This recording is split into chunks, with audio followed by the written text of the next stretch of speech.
यदा यदा हि धर्मस्य ग्लानिर्भवति भारत अभ्युत्थानम् अधर्मस्य तदात्मानं सृजाम्यहम् परित्राणाय हि साधूनां विनाशाय च दुष्कृतां धर्म संस्थापनार्थाय संभवामि युगे युगे।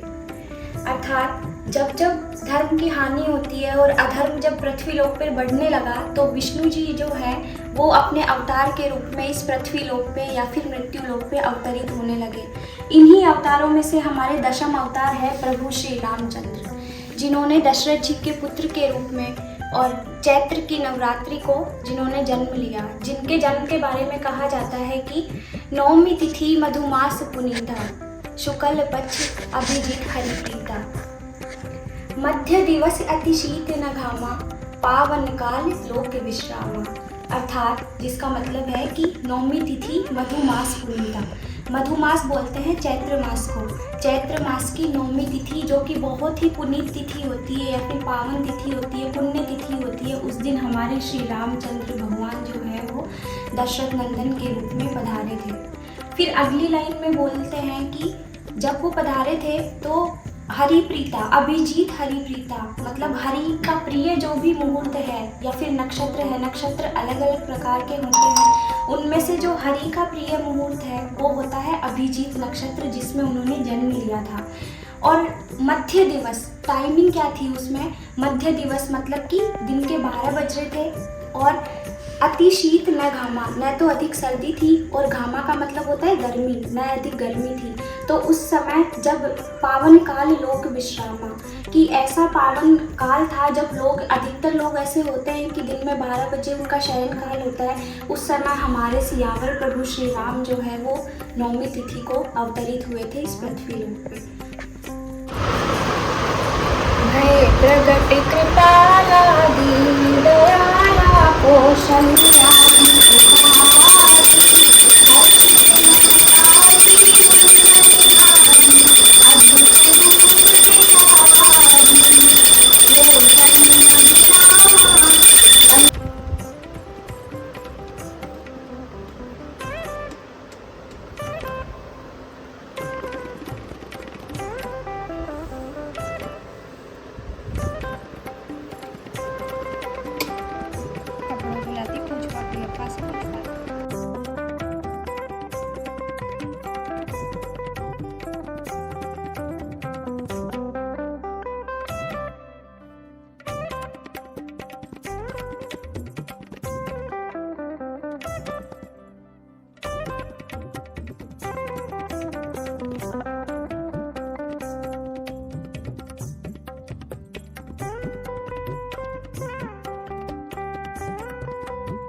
जय गणेश देव प्रभु जय गणेश देवा, माता गणेश पार्वती पिता महादेवा, लड्डूंचा भोग लगो संचिता सेवा, पंचवंश दयावंश कावडी प्रभावी, मस्तक सिंदूर सोने नित्यति सवार, अंको आकृति तोरण को पाया, बाधन को पुत्र निधन को माया, हार चले संग करे और करे लीला, सब काम सिद्ध करे श्री गणेश देवा, विनती योग रखो संगति सवारी, कामना को पूर्ण करे जग बलिहारी, जय गणेश देव प्रभु जय गणेश देवा, माता दक्ष पार्वती पिता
आज रामनवमी के दिन हम इनका जन्मदिन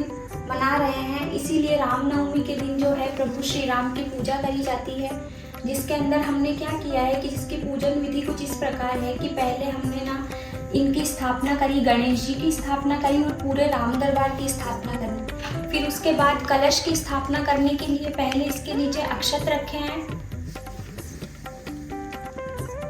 और फिर अक्षत को अष्टकमल बना करके और उसके ऊपर जो है कलश स्थापित किया। कलश में शुद्ध जल भरना है और उसके बाद अगर आपके पास गंगा जल हो तो पूरा आप कलश गंगा जल से भी भर सकते हो, और अगर आपके पास बिल्कुल थोड़े अमाउंट में गंगा जल है तो इस जल में थोड़ा सा गंगा जल भर सकते हैं, क्योंकि वो पवित्र माना जाता है। इसके बाद आम्रपत्र लिए जाते हैं इस पानी में रखने के लिए। जल के भरे जो कलश है, गंगा जल से भरा जो कलश है, उसमें अपन आम के पत्ते रखते हैं। आम के पत्ते अगर अवेलेबल नहीं हो तो आप अशोक के पत्ते भी रख सकते हैं। फिर उसके ऊपर एक दीपक जलाना है घी का या फिर तेल का, आपकी श्रद्धा अनुसार या कैपेसिटी अनुसार जैसा भी है। एक दीपक इसके कलश के ऊपर स्थापित करना है। फिर इसके बाद जो गणेश जी की स्थापना करी है उनको एक दीपक जो है वो गणेश जी के आगे रखना है और फिर इनका पूजन करना है। सबसे पहले इनका स्नान करवाना है सभी जो भगवान जी रखे हैं। अब हमने क्या करा है कि सबसे पहले राम जन्म करवाया है, तो धनुष की अनअवेबिलिटी के कारण जो अपने लड्डू गोपाल जी जो लोग घर पे रखते हैं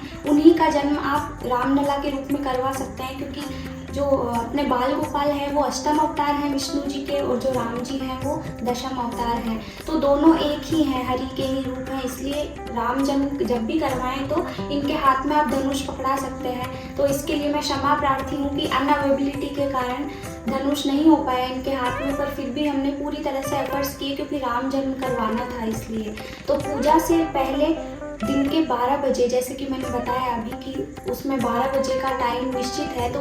फिक्स 12 बजे हमको क्या करना है, 12 बजे से पहले भजन कीर्तन करते हैं कुछ लोग, तो भजन कीर्तन शुरू कर सकते हैं। उसके बाद 12 बजे हमको प्रभु राम का अवतरण करवाना है। फिर इसके बाद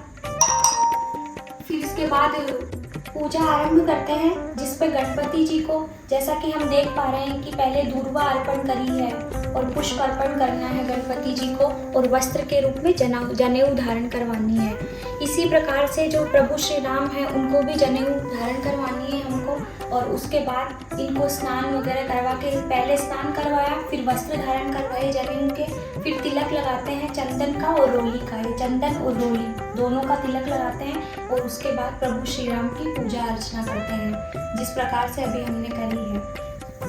तो रामनवमी सब अपने घर पे जरूर मनाएं, क्योंकि अपन जैसे बर्थडे आता है हर साल और हम इतना एक्साइटमेंट के साथ उसको सेलिब्रेट करते हैं, उसी प्रकार से जो हमारे रामलला सरकार है उनका भी जो है वो जन्मदिन हमको धूमधाम से मनाना चाहिए। और इतनी सी आपसे उम्मीद है, और लास्ट में जो कल्याण मंत्र होता है उसके द्वारा पूजा का हम समापन करते हैं।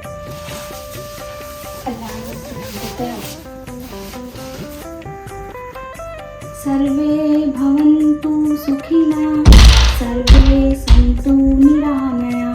सर्वे भद्राणि पश्यन्तु, मा कश्चित् दुःखभाग् भवेत्। ओम शांति शांति शांति।